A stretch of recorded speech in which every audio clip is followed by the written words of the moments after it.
I want to give all praise and glory to Yahweh, Bahasham, Yahushai, Bahasham, Ha-Rakak-Kwadash. Double honors to our apostle elders, which rule Great Millstone Wow, and Shalom to the hopeful elect of the nation of Israel. May you endure into the end. Shalom wa abba babal. So this was a post from Robert F. Kennedy Jr. All right, it's a picture of him shaking Trump's hand, and it says Maha, which is a strange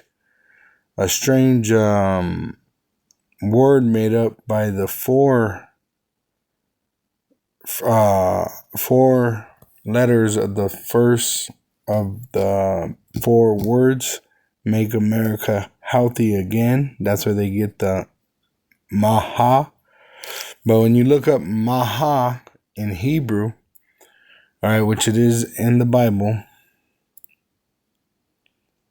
Maha, right, you see it at the top, Maha, H4229,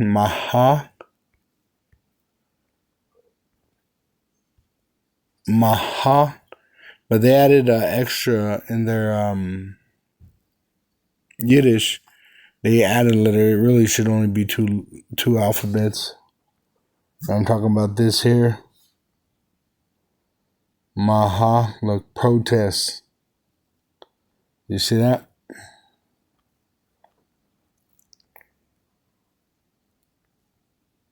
Maha, protest.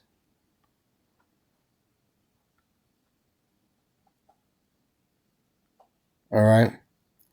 But there's more to it, because when you go into the scripture, it's in the scriptures, Maha, 36 times in 32 verses. And the first verse right off the bat is Genesis 6 and 7. And Yahweh said, I will destroy man whom I have created from the face of the earth, both man and beast, and the creeping thing, and the fowls of the air, for it repenteth me that I have made them. All right, because the earth grew wicked. All right, so he flooded the earth, and he only saved Noah, his wife, and their 3 sons, which they had wives. All right, which their names were Ham, Japheth, and Shem. Shem being the lineage which the righteous nation would come out of, the Israelites. All right, which it starts with an elect group of men, which are sighing and crying, prophesying, right? Because we're sighing and crying for all the abominations that are done in the midst of Israel, in the midst of our people, the so-called Negro, Latino, and Native American Indian, which have been scattered throughout the world in slavery, which we were allowed to take on other women of other nations, so our children may even look like other nations. But it's through the spirit that you know whether a person's an Israelite or not, right? And let me grab Isaiah.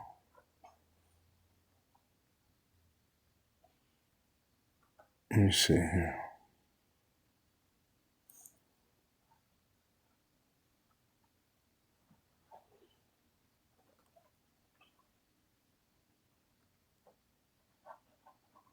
I had one up here for it.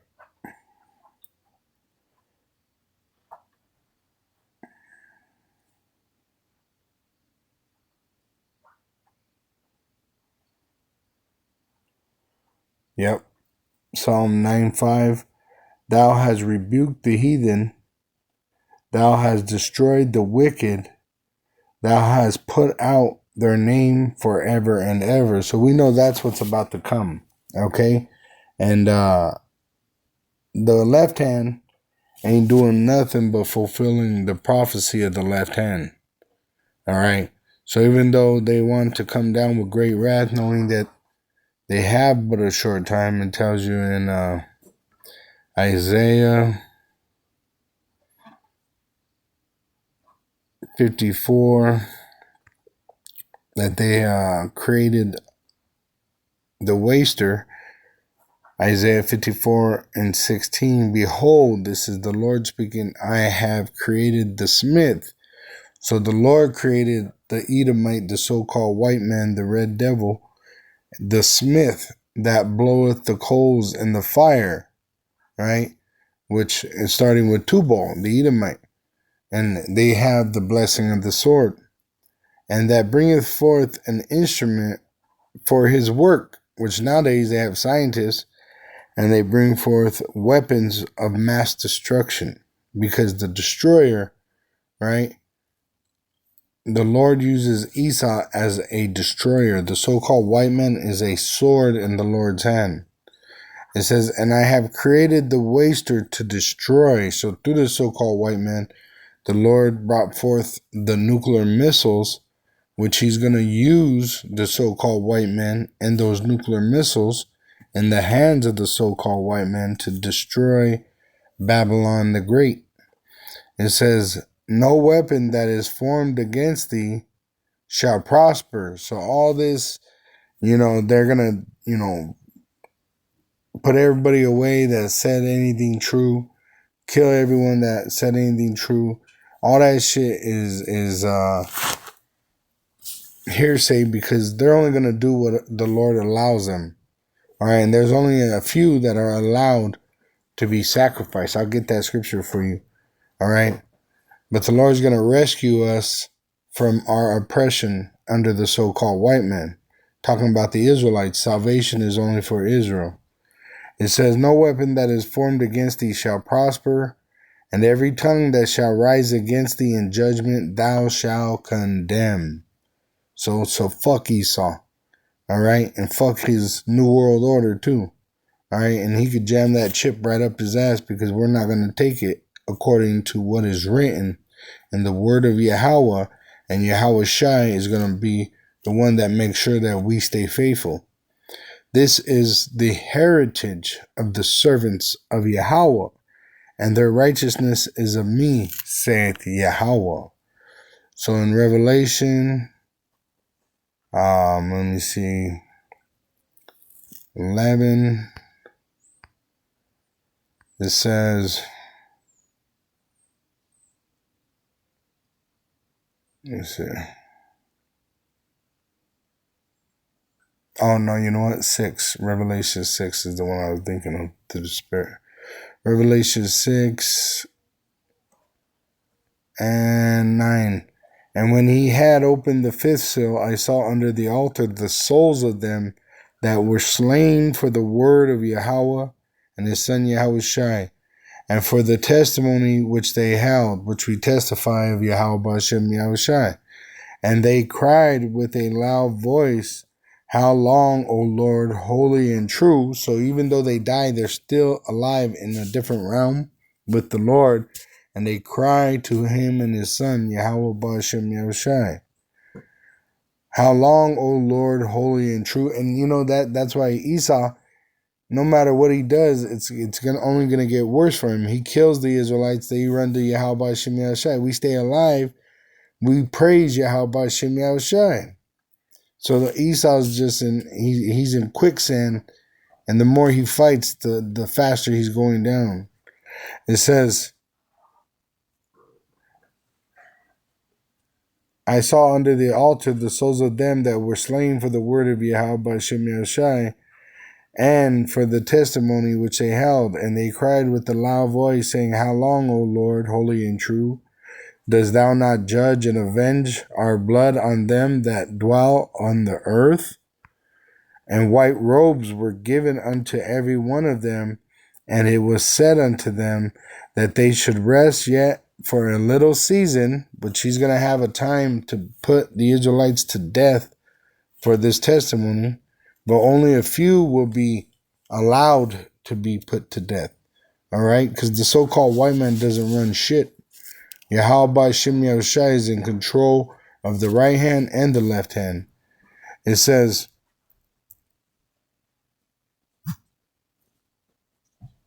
and white robes were given unto every one of them, and it was said unto them that they should rest yet for a little season, so be dead for a little season, until their fellow servants also and their brethren, the Israelites, that should be killed as they were, should be fulfilled. So once this is fulfilled, this prophecy of them coming down with great wrath, knowing that they have but a short time, right after that, nuclear destruction, all right, of Babylon.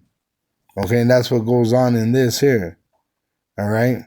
And it tells you right here in verse 15, and the kings of the earth and the great men and the rich men and the chief captains and the mighty men and every bondman and every free man hid themselves in the dens and in the rocks of the mountains, and said to the mountains and rocks, fall on us and hide us from the face of him that sitteth on the throne, and from the wrath of the Lamb.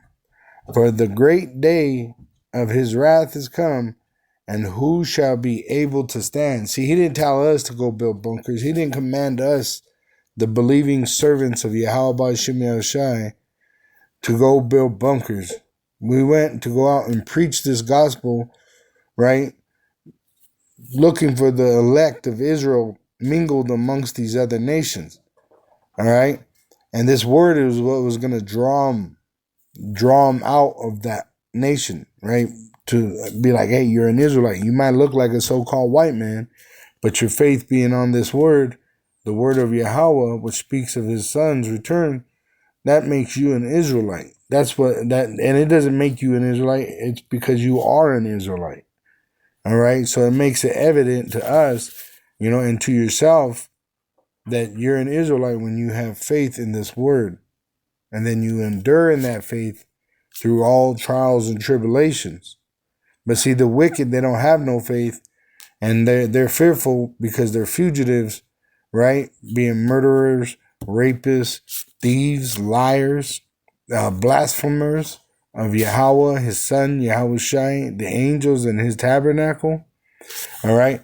So they have a great judgment coming. All right. And the Lord is putting the Spirit on them.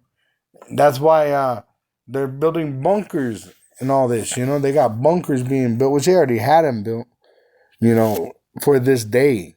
They have a space force for, but what I'm reading about, when Yahushai returns to save his people, starting with his elect, 144,000, all right, he's going to destroy the wicked and them that do wickedly.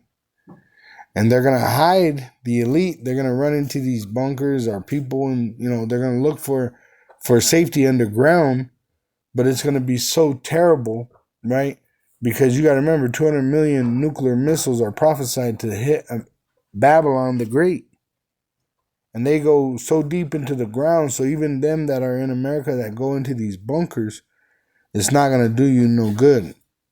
But around the world, there's other parts where people got bunkers like the elite, and they're going to be in there begging the walls to fall on them because they're afraid to meet Yahushai, because he's coming in the glory of his Father. It says, for the great day of his wrath is come, and who shall be able to stand? Now, the Lord's going to give it to his elect to be able to stand with him. It says in Revelation 18 and 19, and they cast dust on their heads and cried, weeping and wailing, saying, Allah's, Allah's, talking about these merchants that got rich. I'll just read it. It says, Allah's, Allah's, that great city, Babylon the Great, wherein we are made rich, all that had ships in the sea, by reason of her costliness, which America consumes and all the rest of the world provides. For in 1 hour is she made desolate.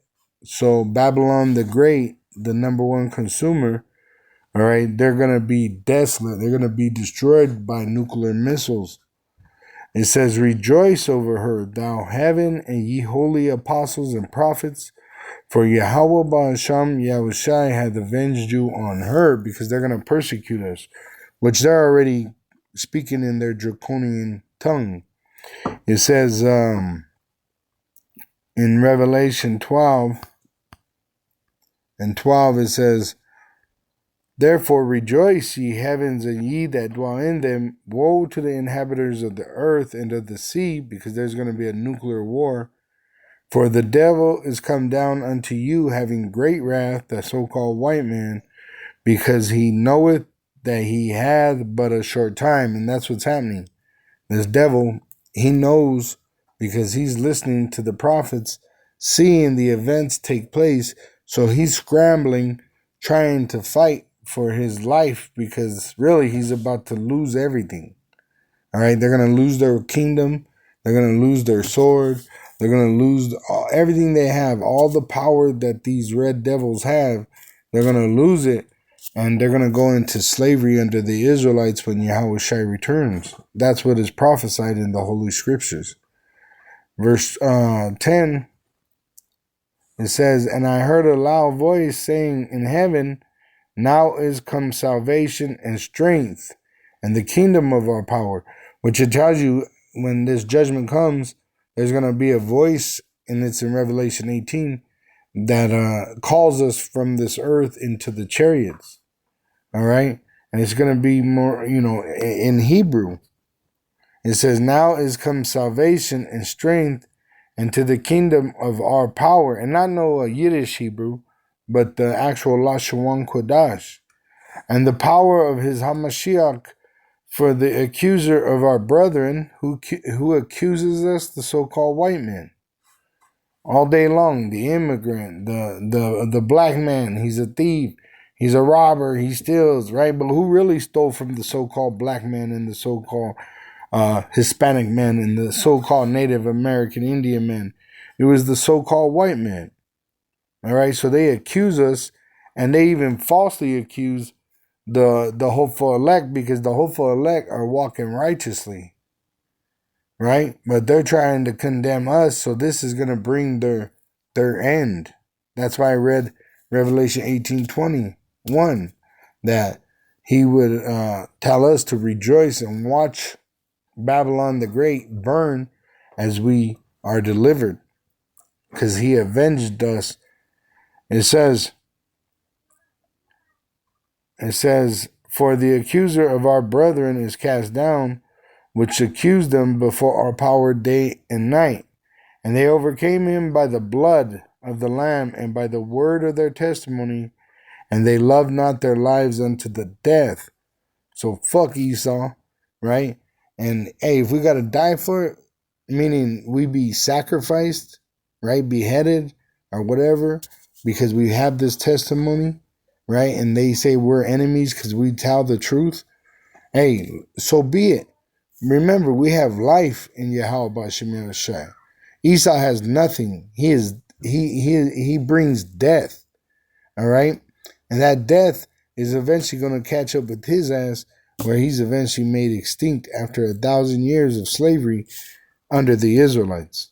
All right, that's what's about to take place. He's about to go into slavery for 1,000 years under the Israelites and then be made extinct, because all the blood that he shed, he has to answer for it, especially that Israelite blood. All right? But with that, I want to give all praise and glory to Yahweh B'Shem, Yahweh Shai, B'Shem Ha, Rikakadash, double honors unto our apostle elders, which rule great millstone well, and shalom to the hopeful elect of the nation of Israel. May you endure into the end. Shalom wa abba.